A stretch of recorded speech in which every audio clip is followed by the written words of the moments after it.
Rolls-Royce, Bentley, Hummer, limited edition cars, hundreds of luxury cars that are worth nearly $100 million. This is not a car show. These cars are the private assets of Li Wei, the former deputy director of the Harbin Electricity Bureau, a corrupt Chinese communist official.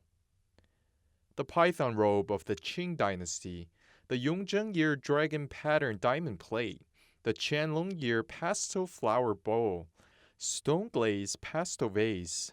Each collection is worth no less than 1 million. This is not a museum exhibition, but the former general manager of Harbin Power Industry Group Company, chairman of the board and party secretary Li Tong's personal collection. Li Wei and Li Tong are blood brothers. In addition to luxury cars and antiques, the Li brothers have a luxury dock in Songhua River and owns as many as 69 sets of real estate, accumulating 120 million USD worth of assets. It is worth mentioning that the real estate and the vehicles of the Li brothers were not purchased with loans, but with cash directly. In 2018, they were investigated by the authorities to reveal this insane corruption case, and the cash seized from the Li family amounted to as much as 1 billion yuan. It was only in March of this year that the details of this case were revealed to the public through the national media. How did they do it? Today we'll look at the story of the Li brothers. The elder brother Li Wei was at first wireman for the Harbin power system, and his initial job was to climb the post to connect the wires, a grassroots job. He managed to climb to the general manager of the Harbin Power Industry Group Company in 2010. In 2013, Li Wei was promoted to deputy director of the Harbin Electricity Bureau, and Li Wei immediately arranged for his fourth brother Li Tong to take over his position as general manager of Harbin Electricity Industry Group Incorporated. Then, Li Wei also supported his third brother Li Jian set up several power installation enterprises. So in Li Wei's arrangement, 70% of Harbin City power systems from upstream and downstream are controlled by their family. How they work is first Li Wei, as a communist official, contracted the government's power projects to the state-owned Harbin Power Industry Group Company, which is headed by Li Tong. And then the Harbin Power Industry Group Company subcontracted to Li Jian's power installation enterprises, thus completing the conversion of power and projects into cash. Since the Harbin Electricity Bureau controls the acceptance of the Finlink, which means any company wanting to contract power projects must get through the Li brothers. The Li brothers also hire the triads. If not to the Li brothers' yield, other enterprises would be subjected to mob extortion and threats of violence.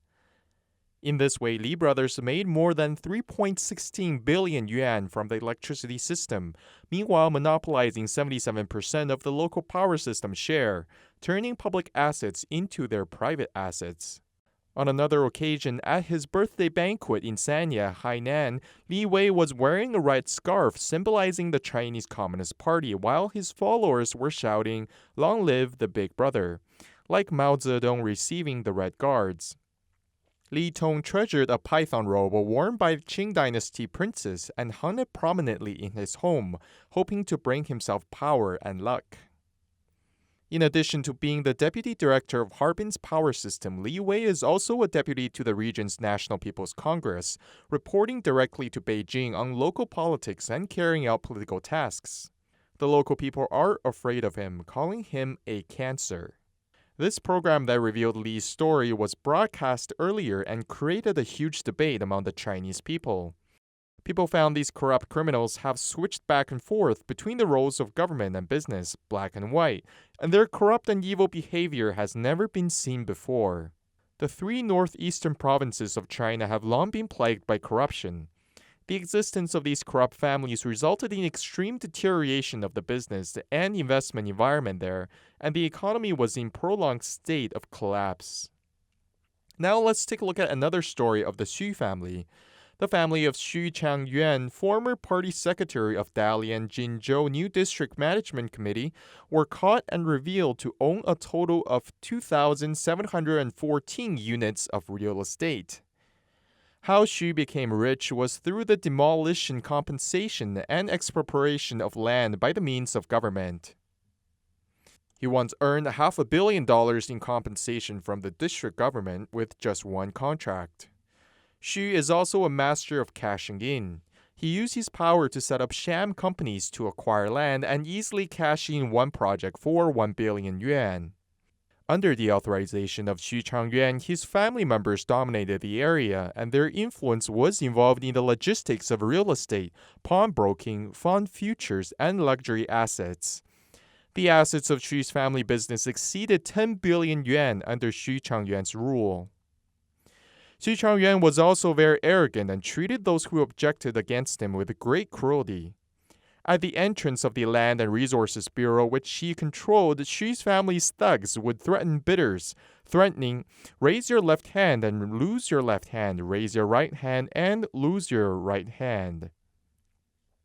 The Xu family started loan sharking after they got a hold of a large amount of wealth.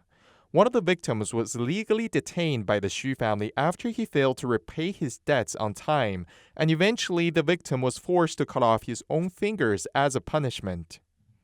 People said it was impossible to tell whether Xu was a Communist Party official or a triad boss. In the past decade, the economy of northeast China has been on a serious downturn, and the once innumerable aura of the advanced industrial zone has long been rusted. The root cause is the Communist Party's rule, which has led to a vicious cycle of corrupt officials and corruption, resulting in a poor business environment and a serious population exodus. Chinese financial magnate Li Xiaomin, who was executed on January the 29th, was the former party secretary and chairman of Huarong Group, the largest asset management company in mainland China. He was accused of using his official position to assist relevant units and individuals in obtaining financing, contracting, cooperation, job transfers, and promotions during the period from 2008 to 2018. He also received bribes amounting to renminbi 1.788 billion. This figure set a record for the highest number of bribes received by a corrupt official since the founding of the Chinese Communist Party in 1949. The Chinese media China Economic Weekly reported that Li Xiaomin had set a record of the 300s, namely owning more than 100 properties, more than 100 connections, and more than 100 mistresses. Through Huarong Real Estate and other subsidiaries, Li Xiaomin possessed 120 properties in the Zhuhai property, 100 of which were disguised as a lottery but eventually all distributed to his ex-wife and many mistresses. With hundreds of mistresses and illegitimate children living in one community, the level of decadence is unimaginable. After Li Xiaomin's arrest, a set of documentaries revealed that during the investigation, a house where Li had hidden stolen money was discovered with multiple safes containing more than renminbi 200 million in cash. To avoid investigation, he asked the bribe giver to deliver the money in cash, and after receiving the money, he drove himself to the house and put it in the safe by hand, making several detours on the way to prevent being followed, and called it a supermarket. The huge amount of cash hidden in the supermarket is only a part of Li Xiaomin's illegal income. In addition to cash, he also received a large amount of real estate, luxury cars, watches, gold, and paintings. Another of Li Xiaomin's crimes was bigamy, which is a crime in China as he was accused of living with another mistress for a long period of time before they were both divorced. There were media sources that said that the women whom Li had sex deals ranged from ordinary women to big-name actresses who were well-known and had played important roles in Oscar-winning films. In fact, these are just the tip of the iceberg of corruption in the Communist Party of China.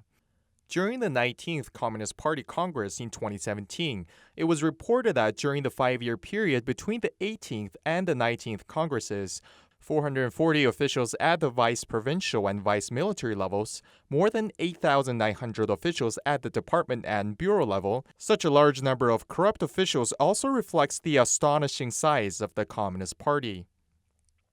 Not surprisingly, the ratio of officials to citizens in China has always been considered a state secret by the CCP, and there are internal instructions not to include topics such as the ratio of officials to citizens or the number of people supported by the state and local governments in public articles and news reports. Occasionally, however, relevant data does come out.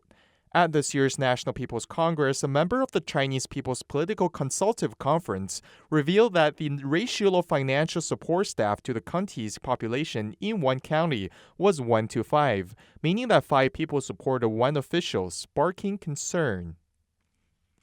Li Dongyu, a member of the Chinese People's Political Consultative Conference and vice chairman of the CPPCC of Shanxi province, cited in her proposal an example of a county with resident population of 30,200 in 2019, has a local fiscal revenue of renminbi 36.61 million, but a general public budget expenditure of renminbi 865 million, and 5 residents have to support the cost of 1 government official.